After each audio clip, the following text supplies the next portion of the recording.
These were wars that nobody thought could be stopped. President Putin called me and he said about 2 of the wars that he's been trying to stop them for 10 years. He wasn't able to do it. He couldn't believe it. So in theory, you should get the Nobel Prize for every war you stopped. Every one of them was major. But I don't care about that. What I care about is saving lives. I've saved tens of millions of lives. You know, the Prime Minister of Pakistan came here and he made a very public statement.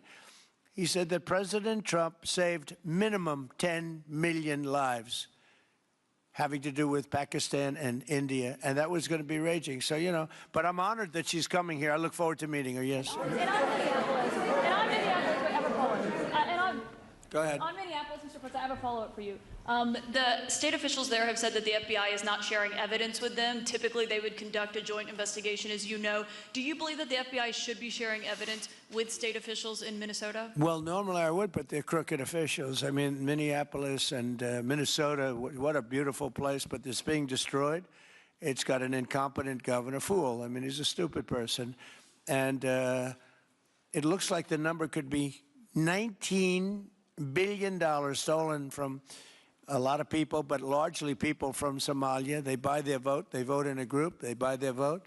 They sell more Mercedes-Benzes in that area than almost. Can you imagine you come over with no money and then shortly thereafter you're driving a Mercedes-Benz? The whole thing is ridiculous. So they're very corrupt people.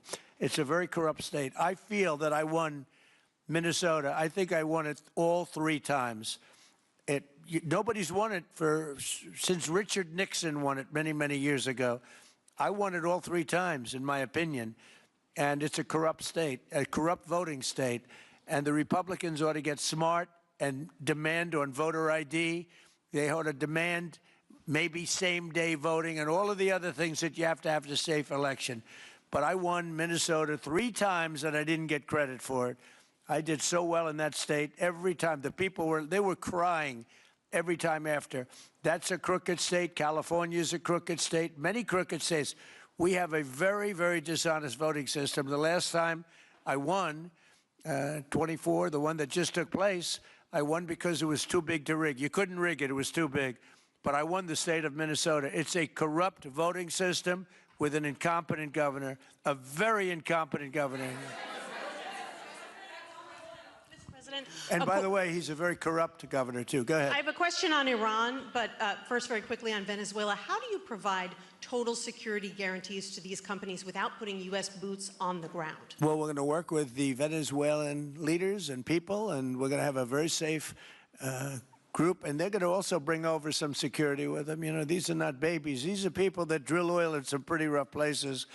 I could say a couple of those places make Venezuela look like a picnic. These people around the table, these are tough people. They go into areas that you wouldn't want to go. They go into areas that if they invited me, I'd say, no thanks, I'll see you back in Palm Beach. No, this is a tough group of people. They know how to do it. But we are, in addition to that, we'll have very good security for them. We're going to make sure there's very, very good security. And I think the people of Venezuela are going to give you very good security. You know, the people... Now, I'm not talking even leadership. The people of Venezuela are going wild over this. They named a street after President Trump. What do? You attack a country and they name a street? That's never happened before. Although I heard that's also taking place in Iran. They named a street. The protesters. I just hope, you know, just God bless them. I just hope the protesters in Iran are going to be safe, because that's a very dangerous place right now. And again, I tell the Iranian leaders, you better not start shooting, because we'll start shooting too. With your glasses, sir, go ahead, please. Hold it. Next to you. Yes, glasses. The gentleman with the glasses. All right, thank you, Mr. President. With those very big glasses, actually. Yeah, Ferrari, actually. Mr. President, I have 2 questions. What do you want the European Union to do in Ukraine? The European leaders seem pretty divided on Ukraine.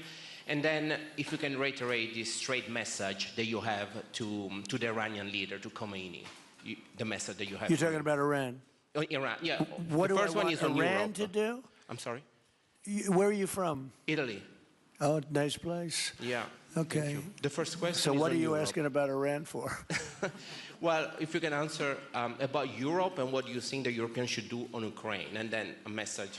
Well, look, Europe has been doing so much for Ukraine, but it hasn't been enough. And obviously that I would say that President Putin is not afraid of Europe.